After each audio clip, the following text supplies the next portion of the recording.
So welcome guys. Today in this video we will be covering the topic geometrical isomerism. Geometrical isomerism हम क्यों use करते हैं आपको सबसे पहले ये पता होना चाहिए. जियोमेट्रिकल आइसोमेरिज्म हम उन कार्बन्स पे यूज करते हैं जो कार्बन्स रोटेशंस नहीं कर सकते. पिछले वीडियो में मैंने आपको बताया था कि कन्फर्मेशन किस तरह से होता है. कन्फर्मेशन दो ऐसे कार्बन्स होते हैं. कन्फर्मेशनल हमने एल्केन्स में पढ़ा था. क्यों? क्योंकि वो दो कार्बन्स जो होते हैं वो सिंगली बॉन्डेड होते हैं. लेकिन in case of geometrical isomerism carbons पे रोटेशन पॉसिबल नहीं होता. तो हम इस पॉइंट ऑफ टाइम में क्या करते हैं, इसका जियोमेट्रिकल आइसोमेरिज्म को स्टडी करते हैं. तो हम यहाँ पे इस टॉपिक पे उन कार्बन्स को लेंगे जिन कार्बन को हम अच्छी तरह से रोटेट नहीं कर सकते. तो वैसे कार्बन्स कौन से होते हैं? वैसे कार्बन्स वो कार्बन होते हैं जिनमें डबल बॉन्ड्स होते हैं और यू कैन से अनसैचुरेटेड होते हैं और उनमें रिंग स्ट्रक्चर्स होते हैं. तो रिंग्ड कार्बन और the unsaturated ones are the part of geometrical isomerism. तो सबसे पहले तो मैं यहाँ पे ये लिख लूं valid for double bond not unsaturated or ring carbon which can't rotate. Okay ये आपको पता होना चाहिए, इसकी पहली पॉइंट. अच्छा, अब हम डायरेक्ट पहले इसके डेफिनेशन पे आते हैं. ठीक है ना. अब डेफिनेशन वही मैं भी अब इसको छोटा करके आपको बताऊंगी. इसके की पॉइंट्स आपको वही याद रखने हैं. तो यहाँ पे क्या होता है कि जो डिफरेंट अरेंजमेंट होता है, जो डबल बॉन्डेड कार्बन होता है, इनका क्या होता है, डिफरेंट जियोमेट्रिकल अरेंजमेंट्स होते हैं. हम इसी के बेस पे बात कर रहे हैं. तो मैं यहाँ पे लिखूंगी double bonded different arrangement of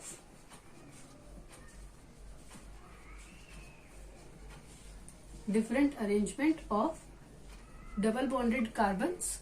अच्छा, मैं आपको ड्राइंग के थ्रू अगर आप समझ सकते तो वो सही रहेगा आपके लिए. Is known as geometrical isomerism. Geometrical isomerism. ठीक है. अब ये जो चीज है ये आपको कहाँ पे दिखती है वो भी मैंने आपको लिख दिया.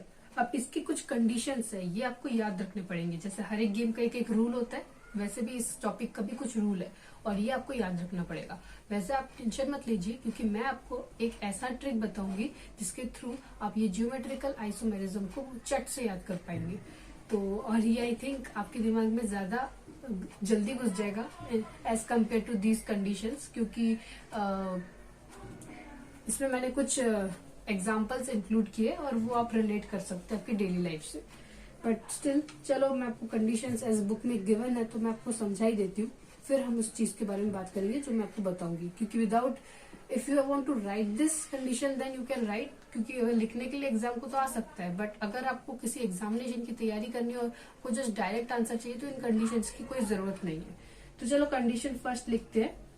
तो यहाँ पे बुक में तो गिवन है कि मॉलिक्यूल शुड हैव रिंग और डबल बॉन्ड, जो कि मैंने आपको पहले ही लिख के दिया था. रिंग और डबल बॉन्ड होना चाहिए. ये चीज तो फर्स्ट कंडीशन को सेटिस्फाई करता ही है. और सेकंड कंडीशन जो होता है कि the group attach to the unsaturated carbon atoms और the ring must be unsymmetrical. तो जो रिंग्स, जो कि अनसैचुरेटेड कार्बन एटम के साथ जो भी एटम्स प्रेजेंट होते हैं वो जो होते हैं वो अनसिमेट्रिकल होनी चाहिए. उनमें सिमेट्री नहीं होनी चाहिए. सिमेट्री नहीं होनी चाहिए. ये जो कार्बन एटम्स जो कि डबल बॉन्डेड के साथ अटैच होती है उनमें सिमेट्री नहीं होनी चाहिए, वो अनसिमेट्रिकल होनी चाहिए. अच्छा, ये कंडीशंस देख के आपको आई थिंक सो समझ में नहीं आया होगा. तो इसको समझाने के लिए मैं आपको अपना एग्जाम्पल समझाती हूँ.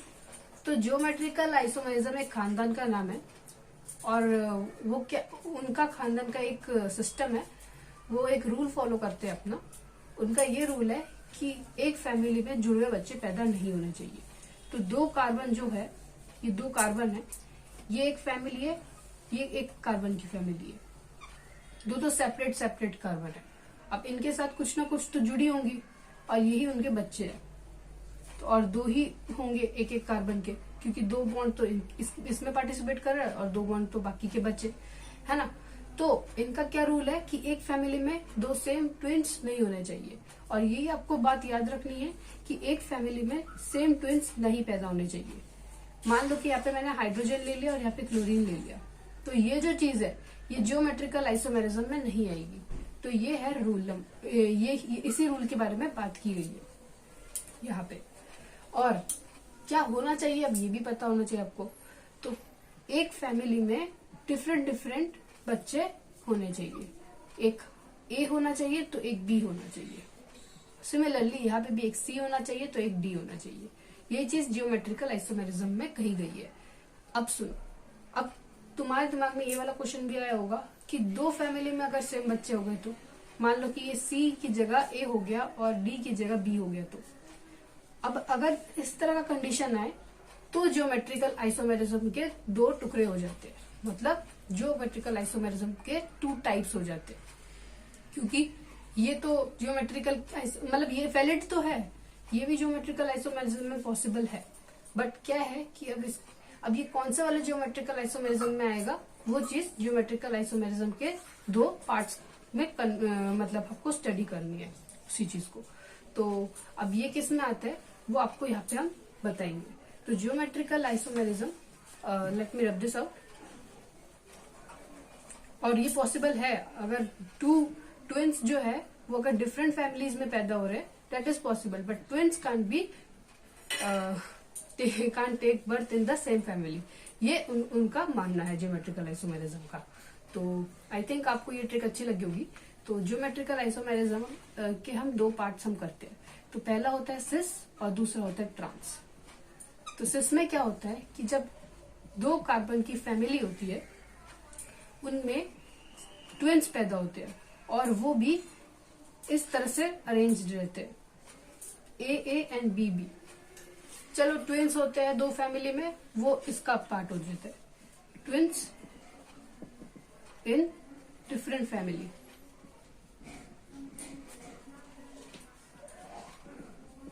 तो इस तरह का अरेंजमेंट आपको मिल सकता है या तो इस तरह का अरेंजमेंट मिल सकता है आपको। बट अब आपको यहाँ पे 2 तरीके के टुकड़े दिख रहे हैं और इन्हीं 2 चीजों को स्टडी करने के लिए हमने सिस और ट्रांस को यहाँ पे हम लाए हैं। ठीक है, अब सिस और ट्रांस याद करने के लिए आपको एक ट्रिक बताऊंगी। अच्छा, ये आप याद रखिए, ये सिस है और ये ट्रांस है। देखो, ट्रांस मतलब ट्रांसफर। ट्रांस से आप ये वाला वर्ड तो रख सकते हैं याद, ट्रांसफर। सो ट्रांसफर मतलब ए जो चीज है, यहाँ पे ए और ए एक ही पोजीशन में है, एक ही लाइन पे है, आपको दिख रहा है। लेकिन यहाँ पे ए और ए जो है वो ऑपोजिट है, सेम साइड में नहीं है, ये ऑपोजिट साइड में। तो मतलब ए क्या हो गया, ट्रांसफर हो गया। तो इसलिए ट्रांस इसको कहा गया है और सिस इसको कहा गया है। ये सी डी भी हो सकता है, इसमें कोई डिफरेंस नहीं है, बस एक भी अगर आपको सेम दिख जाए तो भी चल जाएगा। बट सारे अगर डिफरेंट रहे तो उसको जियोमेट्रिकल आइसोमेरिज्म के कैटेगरी में लेंगे। बट अगर आपको ऐसे दिखती है, ट्विंस इन डिफरेंट फैमिली दिखती है, तो ये दोनों कंडीशंस अप्लाई होते हैं। ये कहा गया था जियोमेट्रिकल आइसोमेरिज्म में। ठीक है, तो अब हम बात करेंगे इजेड नोमेनक्लेचर पे। क्योंकि हाँ, अगर आपको कोई रिंग कंपाउंड दिया जाए तो आप कैसे निकालेंगे सिस ट्रांस कंफर्मेशन, उसका एक एग्जांपल देखते हैं। चलो, ये हो गया 2 रिंग स्ट्रक्चर्स और यहाँ पे हमने ले लिया CH3 हाइड्रोजन और यहाँ पे हमने ले लिया हाइड्रोजन। और ये यहाँ पे आप प्लीज वीडियो को पॉज करके इसका आंसर निकालने की कोशिश करना, सो दैट आप खुद को कॉन्सेप्ट को क्लियर करने का, मतलब आप कॉन्सेप्ट क्लियर करके एक बार आप देख पाए, एनालाइज कर पाए कि आपको कॉन्सेप्ट समझ में आया कि नहीं। तो ये दोनों है स्ट्रक्चर्स, ये ए है ये बी है। आप मुझे बताइए कौन सा सिस और कौन सा ट्रांस है। आई थिंक आपने गेस कर लिया होगा। यहाँ पे जो 2 ट्विंस है वो एक ही डिफरेंट फैमिलीज के सेम साइड में है और यहाँ पे ट्रांसफर हो रहा है। तो ये हो गया ट्रांस, ये हो गया सिस। बस यही बात यहाँ पे कही गई है जियोमेट्रिकल आइसोमेरिज्म में। तो ये हो गया अनसैचुरेटेड कार्बन्स के, ये हो गए रिंग्ड के। तो हमने ज्योमेट्रिकल आइसोमेरिज्म की इस चीज पे बात कर ली। अब हम बात करेंगे EZ नोमेनक्लेचर, वो भी ज्योमेट्रिकल आइसोमेरिज्म में ही आते हैं। That is why we will be not rubbing the topic geometrical isomerism.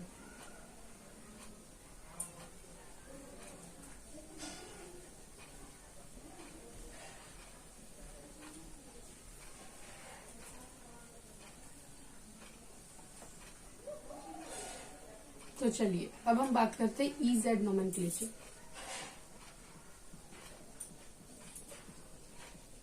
जब मैं किसी टॉपिक को पढ़ाती हूँ तो सबसे पहले मैं आपको ये समझाती हूँ कि ये टॉपिक आया क्यों, इस टॉपिक के आने का रीजन क्या है। तो EZ नोमेनक्लेचर के आने का क्या रीजन है, चलो अब हम उस पर बात करते हैं। तो देखो EZ नोमेनक्लेचर में आने का मतलब ये है क्योंकि सिस ट्रांस जो अरेंजमेंट है ये कम्प्लीटली आपको एक्सप्लेन नहीं कर सकता। जब कोई बहुत सारे 3 सब्सटीट्यूशन अगर आपको दिखेंगे या फिर 4 सब्सटीट्यूटेड एल्कीन्स अगर आपको दिख जाएंगे तो उस टाइम में सिस और ट्रांस कन्फर्मेशन जो होते हैं वो फेल कर जाते हैं एक्सप्लेन करने में। वहां पे सिस और ट्रांस अप्लाई करना बहुत मुश्किल हो जाता है क्योंकि वहां पे डिफरेंट कार्बन के एटम्स हो जाते हैं और वहां पे E और Z बताना एक कार्बन में क्या हो सकता है वो पॉसिबल बहुत ही ज्यादा मुश्किल हो जाता है। मैं अगर आपको एक एग्जांपल दूंगी और उस एग्जांपल को देख के आप मुझे बताइए कि कौन सा सिस है और कौन सा ट्रांस है। चलो ये लो कार्बन, 2 कार्बन, ठीक है। आपको यहाँ पे मैंने मिथाइल दे दिया, यहाँ पे हाइड्रोजन दे दिया, यहाँ पे ब्रोमीन दे दी और यहाँ पे क्लोरीन दे दी। अब मुझे बताओ आप सिस और ट्रांस निकाल सकते हैं? ऑफ कोर्स नहीं, क्योंकि मैंने आपको क्या बोला था 2 डिफरेंट फैमिली में सेम ट्विंस होना चाहिए, है ना। लेकिन यहाँ पे तुमको दिख ही नहीं रही है। तो यहाँ पे सिस और ट्रांस जो होते हैं वो फेल हो जाते हैं और उसी को एक्सप्लेन करने के लिए ये EZ नोमेनक्लेचर आता है। और EZ नोमेनक्लेचर को आपको स्टडी करने के लिए आपको CIP रूल समझ में आना चाहिए, क्योंकि CIP रूल ही एक ऐसा रूल होता है जिसके थ्रू आप निकाल सकते हैं। वो बेसिकली तो एक EZ नोमेनक्लेचर निकाल सकते हैं आप CIP रूल से।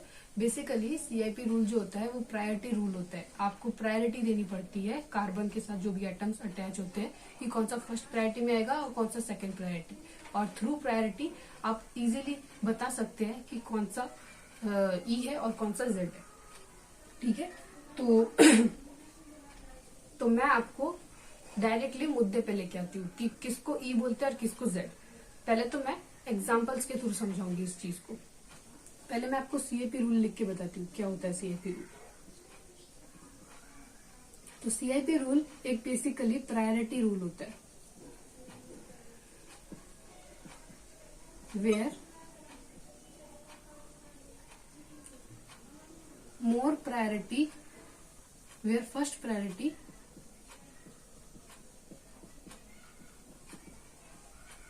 is given to that rule। उस तो प्रायोरिटी रूल मतलब CIP रूल एक प्रायोरिटी रूल है। CIP rule known as priority rule where first priority, पहली प्रायोरिटी उस एटम को दी जाती है जिसमें सबसे ज्यादा एटॉमिक नंबर आपको पाई जाती है। अच्छा, सेकंड पॉइंट आपको याद रखना है, इफ 2 एटम हैव सेम, अब ऐसा भी एटम हो सकते हैं 2 जिसमें एटॉमिक नंबर जो है सेम आपको देखने को मिलेगी। If 2 atom have same atomic number then the best of the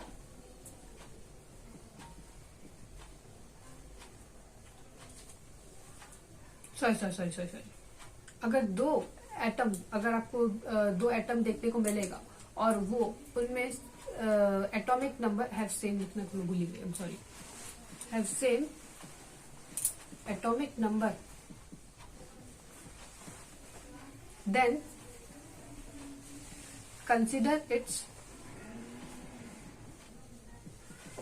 adjacent atom.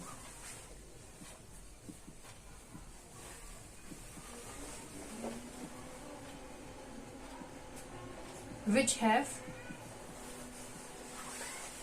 maximum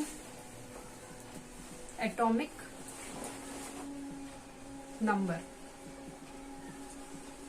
अगर 2 कार्बन, मान लो कि मैंने यहाँ पे आपको स्ट्रक्चर बना के दिखाया, चलो कार्बन के 4 बॉन्ड्स। तो मान लो यहाँ पे फ्लोरीन है, यहाँ पे कार्बन CF है, CF3 है, यहाँ पे CH3 है और यहाँ पे क्लोरीन है। चलो मान लो, सॉरी यहाँ पे फ्लोरीन क्लोरीन नहीं, यहाँ पे हाइड्रोजन ले लो और यहाँ पे आप लिथियम ले लो। चलो तो अब आप बताओ मुझे, इसमें से सबसे ज्यादा फर्स्ट प्रायोरिटी हम किसको दें? ऑफ कोर्स इन दोनों को देंगे, क्योंकि कार्बन में सबसे पहले, कार्बन से तो पहले अटैच्ड है वो, इसलिए पहले तो प्रायोरिटी हम कार्बन को देंगे कि कार्बन के साथ वो अटैच्ड है, तो फर्स्ट प्रायोरिटी तो इसको मिल गई। अब सेकंड प्रायोरिटी, अब ये दोनों तो सेम है, दोनों को तो एक ही प्रायोरिटी तो नहीं मिल सकती। अब किसी को फर्स्ट देना पड़ेगा तो किसी को सेकंड देना पड़ेगा, तो तब ये सेकंड वाला रूल काम आता है। तो यहाँ पे क्या कहा गया है कि अगर 2 एटम में अगर सेम एटॉमिक नंबर आपको देखने को मिलेगा तो आपको क्या कंसीडर करना है? उसके एडजेसेंट एटम्स को, जो कि है फ्लोरीन और हाइड्रोजन। अब फ्लोरीन और हाइड्रोजन में से जो सबसे मैक्सिमम एटॉमिक नंबर शो करेगा, जो कि है फ्लोरीन, उसको हम देंगे फिर फर्स्ट प्रायोरिटी, देन इसको सेकंड देंगे, देन इसको थर्ड देंगे और इसको फोर्थ। इस तरह से प्रायोरिटी का अरेंजमेंट होगा। तो यही CIP रूल में कहा गया है। और अब हम चलेंगे EZ नोमेनक्लेचर में। EZ नोमेनक्लेचर,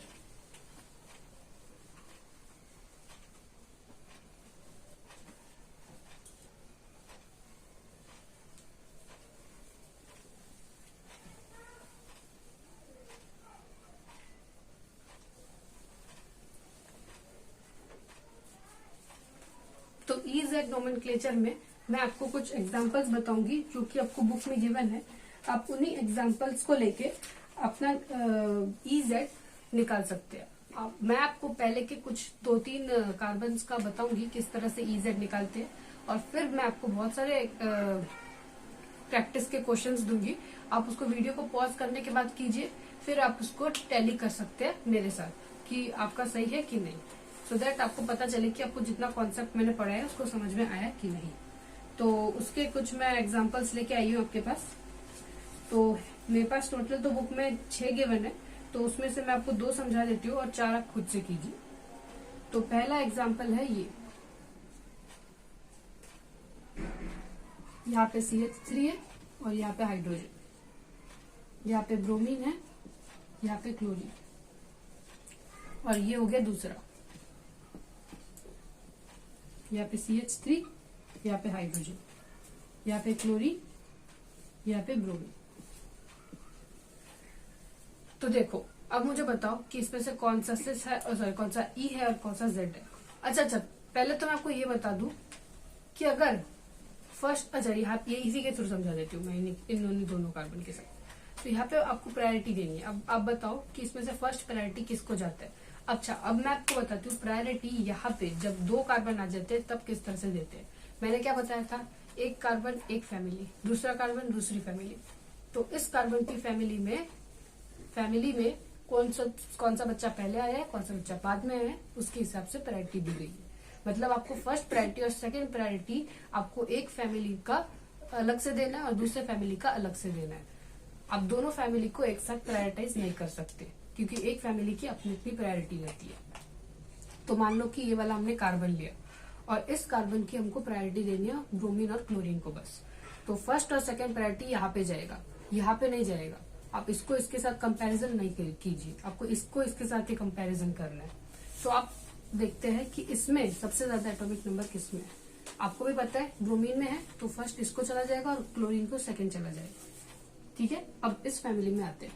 अब इस फैमिली में सबसे ज्यादा एटॉमिक नंबर किसमें है, कार्बन में है। तो कार्बन में फर्स्ट और हाइड्रोजन में सेकंड। अच्छा, अब प्रायोरिटी देने के बाद आपको चेक करना है कि अगर सेम एटम में, अगर एडजेसेंट एटम में एडजेसेंट नंबर्स लगते प्रायोरिटी के, ठीक है ना, सेम साइड में अगर आपको क्या दिखता है, same priority number, same priority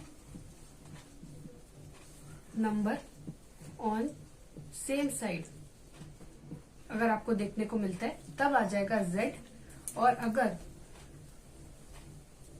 same priority number आपको ऑपोजिट साइड में देखने को मिल जाता है तो उसमें आ जाएगा ई। ठीक है, आपको एक ट्रिक भी दूंगी जिसके थ्रू आप ई और जेड लगाना आपके लिए बहुत आसान हो जाएगा। पहले तो आप अब मुझे बताओ कि अब इसमें क्या आएगा, जेड आएगा या ई आएगा। तो इसमें देखो, इसमें क्या है, सेम प्रायोरिटी नंबर जो है वो सेम साइड में है, तो यहाँ पे आ जाएगा जेड कन्फर्मेशन। अच्छा, अब यहाँ पे देखते हैं, यहाँ पे क्या है, इस कार्बन को पकड़ो, अब इसका प्रायोरिटी देखो, ये फर्स्ट आता है, ये सेकंड आता है। इस कार्बन को पकड़ो, इसका प्रायोरिटी फर्स्ट, इसका प्रायोरिटी सेकंड। यहाँ पे देखो same priority number on opposite side को, तो यहाँ पे क्या आ जाएगा, ई आ जाएगा। अच्छा, अब मैं ट्रिक की बात करती हूँ। मैंने दो आपको एग्जाम्पल समझा दिए, 4 एग्जाम्पल और आपको लिख के देती हूँ सो दैट आपको दिक्कत नहीं आएगी। तो ये रहे कुछ एग्जाम्पल्स, आप इसको देख के ट्राई कीजिए सॉल्व करने का, वीडियो को पॉज करके। मेरे ये एग्जाम्पल्स लिखने के बाद मैं डायरेक्टली आपको बता दूंगी कि क्या है इनके आंसर्स। मैं पॉज नहीं करना चाहती बीच में, आप पॉज करके मेरे लिखते लिखते आप जस्ट सॉल्व कर लीजिए।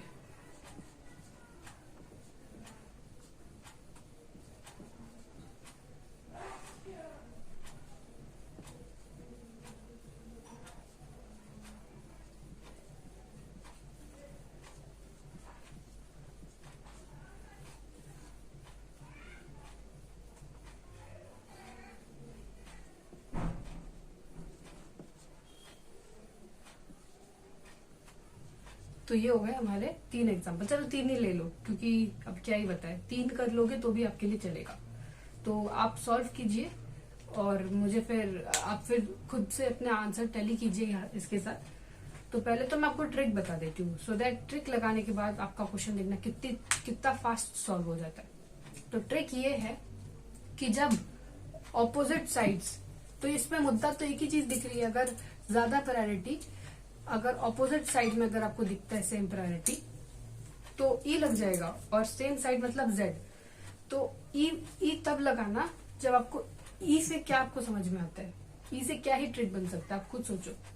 ई मतलब इधर उधर, ठीक है ना, ई से इधर उधर याद रखना। तो इधर उधर अगर आपको सेम प्रायोरिटी दिख जाए, इधर उधर सेम प्रायोरिटी नंबर, तो मतलब ई। और अगर सेम लग जाए और जो ई नहीं होगा वो जेड हो जाएगा। ऑफ कोर्स ये तो आपको पता चल गया ना। मान लो कि अगर सेम प्रायोरिटी नंबर जो है, जो 2 और 2 है, वो ऑपोजिट साइड में है, तो आपको क्या याद रखना है, इधर उधर, मतलब इधर उधर हो रखा है। तो इधर उधर है तो क्या लगाना है, ई लगाना है, ठीक है। और जो ई नहीं होगा, मतलब अगर जो सेम साइड में होगा तो वो ई नहीं होगा, ऑफ कोर्स तो वो जेड होगा, ठीक है ना। तो आप जेड लिख देना। तो इस तरह से आपको पता चल जाएगा। अच्छा, अब हम इस पे वो ट्रिक अप्लाई करते हैं। चलो, तो अब इस कार्बन के फैमिली में देखो सबसे ज्यादा प्रायोरिटी किसको दी जाएगी। तो यहाँ पे देखो, यहाँ पे आपका सेकंड रूल सीआईपी का यूज होता है, क्योंकि देखो यहाँ पे 2 कार्बन है, यहाँ पे 3 कार्बन है। तो इसमें फर्स्ट प्रायोरिटी मैच हो गई, तो चलो इसको हटा दो। अब उसके एडजेसेंट कार्बन को देखने, मतलब एडजेसेंट एटम्स को देखने, तो एडजेसेंट एटम उसको देखना है जिसमें ज्यादा एटॉमिक नंबर हो। हाइड्रोजन में ज्यादा एटॉमिक नंबर नहीं होते, इसलिए मैंने हाइड्रोजन को हटा दिया। तो भी यहाँ पे लिख देते, इसका इसके साथ मैच करो, सेम है, इसको भी हटा दो। और इसका इसके साथ अब मैच करो, तो इसमें ज्यादा एटॉमिक नंबर है और इसमें कम है, तो ऑफ कोर्स इसको हम पहली प्रायोरिटी देंगे और इसको हम नेक्स्ट प्रायोरिटी देंगे। तो ये हो गया पहली प्रायोरिटी, ये हो गई सेकंड प्रायोरिटी। अच्छा, अगर आपको ये समझ में नहीं आया तो अब इसको देखते हैं। तो यहाँ पे आप अरेंज कीजिए CH3, यहाँ पे देख लीजिए COOH, ठीक है ना। देखो कार्बन कार्बन सेम, हटा दो। एडजेसेंट को देखो, जो मतलब ज्यादा एटॉमिक नंबर कैरी करता है ना उसको ऊपर लिखो, और जो कम करता है धीरे धीरे उसको नीचे लिखते जाओ। तो यहाँ पे देखो ऑक्सीजन हाइड्रोजन से ज्यादा एटॉमिक नंबर कैरी करता है, तो हम किसको मानेंगे, इसको मानेंगे। तो फिर आगे की चीजों को जज करने की कोई जरूरत नहीं है। तो यही पे आपको कंफर्म हो गया कि ये वाला गलत, ये वाला पहली प्रायोरिटी देगी। तो इसको फर्स्ट प्रायोरिटी, इसको सेकंड प्रायोरिटी। अब प्रायोरिटी लिखने के बाद अब देखने की प्रायोरिटी इधर उधर है, ये एक ही साइड में है। तो यहाँ पे आपको दिख रहा है कि प्रायोरिटी एक ही साइड में है, तो यहाँ पे क्या लग जाएगा, जेड। अच्छा, अब यहाँ पे देखते हैं, यहाँ पे ब्रोमीन के एटॉमिक नंबर ज्यादा है एज कम्पेयर टू हाइड्रोजन, और यहाँ पे 2 कार्बन है, यहाँ पे 1 कार्बन है, तो इसको फर्स्ट प्रायोरिटी, इसको सेकेंड प्रायोरिटी। और यहाँ पे देखो क्या है, सेम साइड में है, तो यहाँ पे भी Z। अच्छा, यहाँ पे देखते हैं, यहाँ पे इस फैमिली में क्लोरीन को फर्स्ट, हाइड्रोजन को सेकेंड प्रायोरिटी, ब्रोमीन को फर्स्ट प्रायोरिटी, फिर कार्बन को सेकेंड प्रायोरिटी। आपको पता चल गया होगा, क्योंकि ब्रोमीन में ज्यादा एटॉमिक नंबर होता है as compared to carbon. Hydrogen भी उसकी बराबरी नहीं कर सकता। मैं अब यहाँ पे ना मिथाइल होता है ना, तो मैक्सिमम स्टूडेंट क्या करते हैं, CH3 का टोटल का एटॉमिक नंबर काउंट करते हैं। मतलब कार्बन का मान लो कितना होता है एटॉमिक नंबर, 6 होता है, तो 6 + 3 हाइड्रोजन के, तो 9 बोल देते हैं वो लोग। लेकिन ऐसा आप मत करना, यहाँ पे इस तरह से नहीं होता चेक। तो यहाँ पे देखो, आपको क्या दिखेगा, डिफरेंट साइड में इधर उधर है, तो मतलब ई लग जाएगा। तो इस तरह से आप EZ नोमेनक्लेचर निकाल सकते हैं। So that's it for the video. I hope you guys have loved this video. If you like this video, then please hit the like button